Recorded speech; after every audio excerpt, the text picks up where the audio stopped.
한 사람은 갓 구운 맛있는 빵을 사 먹고 다른 한 사람은 빵 공장을 소유하고 있습니다. 여러분은 누구를 선택하시겠습니까? 당연히 빵 공장이죠. 왜냐하면 빵은 먹고 끝이지만 빵 공장은 계속해서 빵을 만들어 수익을 창출할 수 있기 때문입니다. 이처럼 자본을 통해 생산수단을 가진 사람은 지속적으로 경제적 이익을 얻을 수 있습니다. 자본주의. 우리가 살아가는 이 사회의 경제적 시스템, 그 중심에 돈과 자본이 있습니다. 하지만 자본주의가 단순히 돈을 벌고 소비하는 방식만을 의미하는 걸까요? 자본주의는 우리 일상 곳곳에 영향을 미치며 세상을 이해하는 중요한 열쇠가 됩니다. 오늘 그 핵심을 10분 만에 쉽고 명확하게 풀어보겠습니다. 자본주의란 무엇일까요? 자본주의는 말 자본이 중심이 되는 경제 시스템입니다. 자본이란 바로 돈 혹은 자산이죠. 자본은 단순히 거래를 위한 수단을 넘어서 세상의 많은 것들을 움직이는 원동력입니다. 우리가 어떤 상품을 사고 파는 이 모든 과정에서 자본은 큰 역할을 하죠. 그렇다면 자본주의 사회에서 무엇이 가장 중요한 것일까요? 바로 생산수단입니다. 생산수단이란 우리가 일하는 데 필요한 모든 자원을 말하는데요. 땅은 물론 노동, 그리고 돈이 결합된 자본이 바로 생산수단이죠. 자본주의는 단기간에 형성된 것이 아닙니다. 수백 년에 걸쳐 변화를 겪으며 발전해 왔습니다. 이제 자본주의의 주요 변천사를 살펴보겠습니다. 첫 번째는 초기 자본주의입니다. 이 시기에는 시장의 정부의 개입이 거의 없었습니다.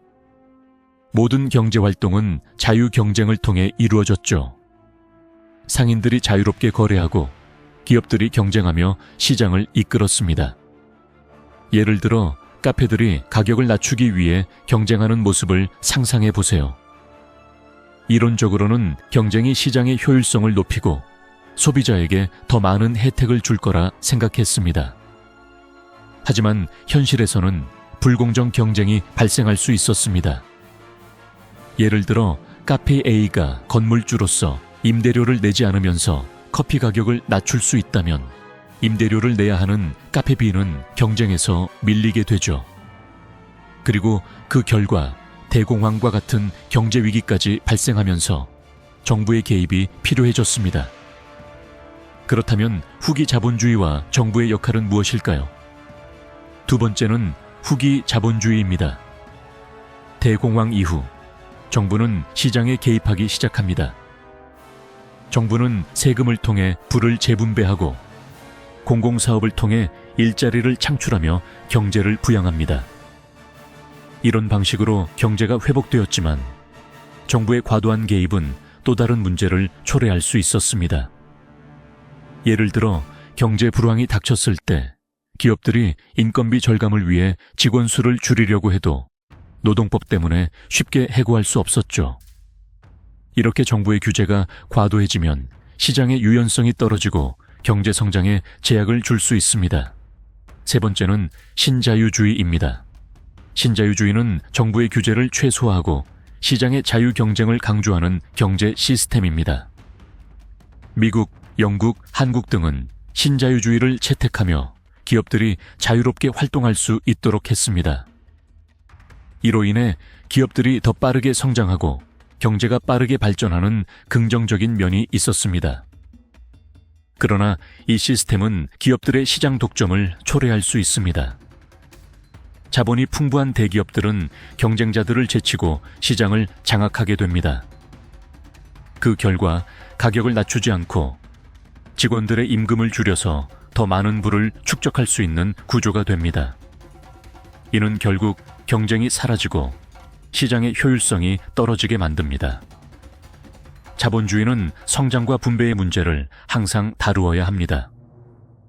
경제가 성장하면 자연스럽게 빈부격차가 커질 수 있습니다. 반대로 분배에 집중하면 빈부격차는 줄어들지만 경제 성장은 둔화될 수 있죠. 이 딜레마는 자본주의가 가진 본질적인 갈등입니다. 우리가 성장에 집중하면 경제는 발전하지만 그 대가로 사회적 불평등은 심화될 수 있습니다.